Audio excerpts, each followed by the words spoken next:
have you seen his new physique? He put on a ton of muscle. Guy looks absolutely incredible. He's in prison. How could he have done this? And to the opposite extent, have you seen Andrew Tate? He's now got a dad bod. Look at all the body fat he's put on. And so, which is it? Well, in today's video, we're going to find out.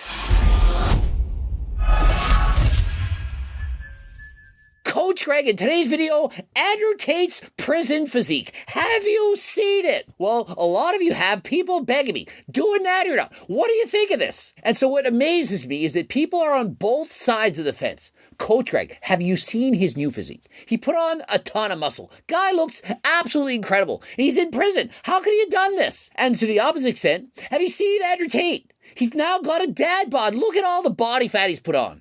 And so, which is it? Well, in today's video, we're going to find out. Are you doing a video on Andrew Tate on how he looks better than you? He did 7,000 whatever push-ups in jail. He's not on TRT. You did a natty or not on him. You look at his Twitter, you will look. They don't feel you in jail. Can we get your thoughts? First things first, let's address TRT. And so Andrew Tate went to prison, and are you telling me that it's impossible to maintain TRT or to get testosterone in jail?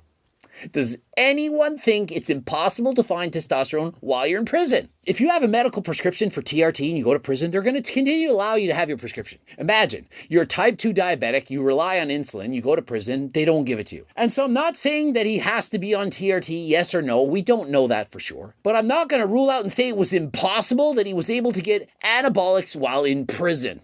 Imagine, guy with millions of dollars, so many connections, you really think he couldn't have possibly got some SARMs Anavar testosterone while sitting in a prison cell? Of course he could. He's for sure working his ass off in jail. There's no excuse to not get in shape in jail with the exception of lack of diet. Also, there's no real proof, but they say your testosterone levels can rise in jail or prison due to high stress nature of possible fights or stabbings. Do you really think that the inherent danger of being in potential fights, getting in physical altercations with other people, being on high alert all the time is conducive to building muscle? And so let's argue that it does in fact increase testosterone. Do you not think that the negatives, the rise in cortisol, is going to offset the potential for those gains?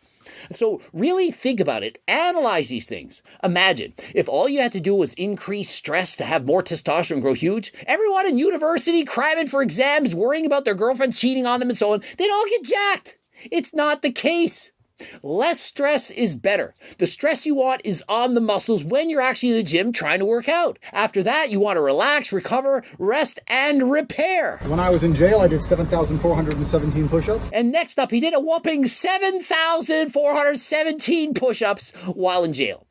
I was thinking, was that per day? I mean, doesn't Chef Rush do 2,222 push-ups at about 2 in the morning every single day? And so in the same time, Chef Rush doing about 160 plus thousand push-ups. And so 7,000 plus push-ups in that many days, it's not actually all that many. If you look at this photo, beefy Andrew, he still looks absolutely massive. But then they showed a video of him in March. Looked a lot more skinny. Looked like he had lost potentially 20 pounds of muscle. But then he gets out of jail and suddenly he's a tank. First of all, when he gets out of jail, guy is pumped up. You can clearly see his muscles are swollen. They have more glycogen. The muscles are fully loaded. And so really think of it. Do you know how easy it is to make yourself look better than you actually are? And so Andrew Tate's got the proper downlighting, pumped up, walking properly, and looks amazing.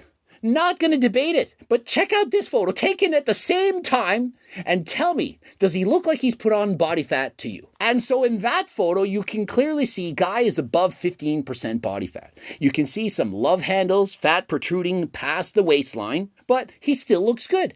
You can clearly see he's still got the muscle, but not nearly as lean as before he got in prison. And he's puffing on that cigar and you're looking at this, and if that's the only photo you saw, you're thinking, wow, Andrew Tate went to jail, probably ate a calorie surplus, wasn't exercising, and let his body go a little bit. And so in comparison to him shirtless sitting on that bench, look at the definition, the shreds. Look at the tricep. It hangs off him in the mirror. Guy has striations, under 10% body fat. And so think of this. When you're dieting down single-digit body fat, you're going to look a lot smaller. When you're off season on a bulk, your glycogen stores are up, you're going to look significantly bigger.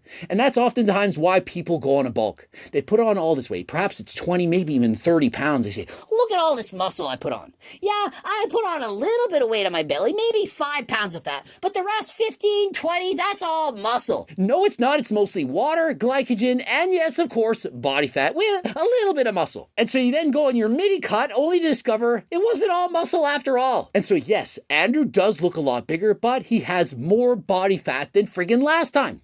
He's got more body fat, he's been eating more, and so he's not as lean and looks bigger. And so regardless of what you think, he's not as lean as he used to. He is under great lighting. It makes him look bigger than leaner than he probably is, but it is in fact noticeable. He has in fact gained a significant amount of body fat. He's still healthy, still in shape, close to 15%.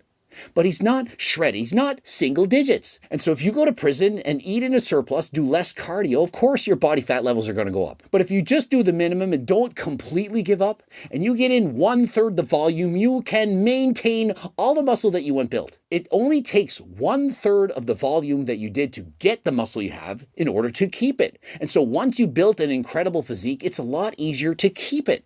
You don't have to train nearly as far. And so, for example, if you train 6 days a week to get to 200 pounds and you suddenly stop and only train twice a week, you most likely could keep 200 pounds. But if you only train twice a week to get there, you most likely would never have gotten to 200 in the first place. And so considering that Andrew continued to do push-ups, perhaps 100 a day, probably did other various forms of cardio, perhaps pistol squats for his legs, perhaps he did handstand wall push-ups, various forms of calisthenics. Why couldn't he maintain his physique? Remember during that pandemic, many of the gyms were shut down, couldn't train for months. Did everyone lose all the muscle they built over the 20 years they've been training in the past? Of course not. A minimalistic training approach, just doing the basics as Andrew did, for example, push-ups, other calisthenics, that's all you need to keep the muscle that you build before heading into prison.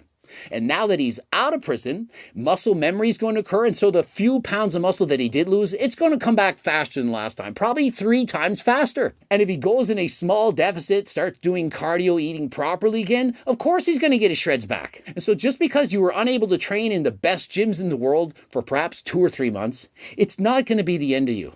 Andrew Tate, perfect example of this. He revealed how he blew up in size on Twitter. He tweeted out saying, "Diet hack, Ramadan." Is it in fact Ramadan? Is that why he put on all this size? Of course not. You really think that fasting for perhaps 16 hours is the key to muscle growth? It's in fact the opposite. And during Ramadan, what you want to do is not train as hard. You want to just maintain the physique that you have. Perhaps lower the volume to 1/3 of what you're doing. Don't go for 1-rep maxes. Don't try to set PRs, because if you do, you're a lot more likely to get injured. Think of it. You're only eating during the night. During the day, hot sun's out, you're sweating, you're getting dehydrated. And if you go and try to train harder than last time, it is much more likely to have you injured. And so during this period of time when you're fasting, this is not the time to try to make improvements. You're simply trying to maintain what you had. Once Ramadan is over, you can get back to your old training and make the gains you needed in the gym. Consider it a deload month, a time to rest and recover the body. Get it mentally and physically prepared for the harder workouts that are about to come. Look at the 2 photos, less than 1 month apart. Honestly, he has the biggest sleeper build ever. I honestly think Andrew should stay this size or even get bigger. And so yeah, it may in fact just be a sleeper build. It could be that he put on a lot of size. It might even be that he got access to performance enhancing drugs following this photo. Or it could just be the lighting. We don't know. But what I do know is stop comparing yourself to other people. And considering the fact that many people are saying he looks so much better now, while others saying he looks so much worse, it can't be both. And so that further proves the point that it's based on the photo video that you're seeing. If all you saw was that photo of him standing smoking the cigar with his stomach sticking out, you're thinking, dad bod, gained a bunch of body fat.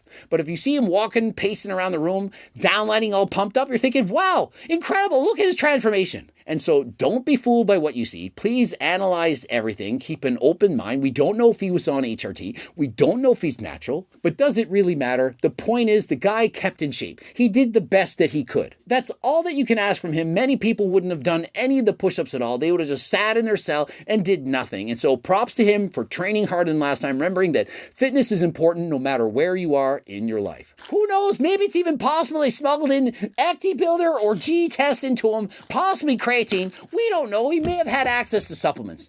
Don't know. We weren't there. How can we argue this?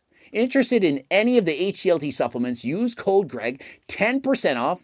Remember, cookbooks, training books, coaching plans by me and my team, phone consults. Please head over to the website, and if you want a free training program, you don't have any money, you head over to the website, first and last name, enter your email address, bam, it's coming right to you. Subscribe, click the bell button, comment for the algorithm, like this video if you liked it, give it a like. Also, watch one of the bloops, and until next time, follow me on Instagram, Greg just said IV Pro. I am out.